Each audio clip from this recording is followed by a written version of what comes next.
ബഹ്റൈനിൽ ഈ വരുന്ന 7-ാം തീയതി ഞായറാഴ്ച ദൃശ്യമാകുന്ന അപൂർവ ചന്ദ്രഗ്രഹണം കാണാൻ പൊതുജനങ്ങൾക്ക് അവസരമൊരുങ്ങുന്നു. ബഹ്റൈൻ ആസ്ട്രോണമിക്കൽ സൊസൈറ്റി അലൂമിനി ക്ലബ്ബുമായി സഹകരിച്ചാണ് പൊതുപരിപാടി സംഘടിപ്പിക്കുന്നത്.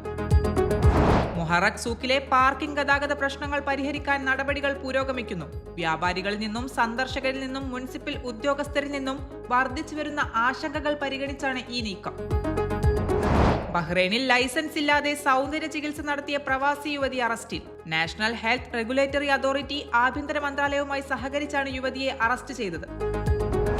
ബഹ്റൈനിലെ ഫാക്ടറികളെ അസംസ്കൃത വസ്തുക്കളും പാർട്സുകളും കസ്റ്റംസ് തീരുവയില്ലാതെ ഇറക്കുമതി ചെയ്യാൻ അനുവദിച്ചുകൊണ്ട് പുതിയ നിയമങ്ങൾ പ്രഖ്യാപിച്ചു. ദേശീയ വ്യവസായങ്ങളെയും ഉൽപാദന മേഖലയെയും പ്രോത്സാഹിപ്പിക്കുന്നതിനുള്ള സുപ്രധാന നീക്കമാണിത്. ഈ വർഷത്തെ ഹജ്ജ് തീർത്ഥാടനത്തിനായുള്ള ഓൺലൈൻ രജിസ്ട്രേഷൻ നാളെ മുതൽ ആരംഭിക്കുമെന്ന് ഹജ്ജ് ഉംറ കാര്യങ്ങൾക്കായുള്ള സുപ്രീം കമ്മിറ്റി അറിയിച്ചു.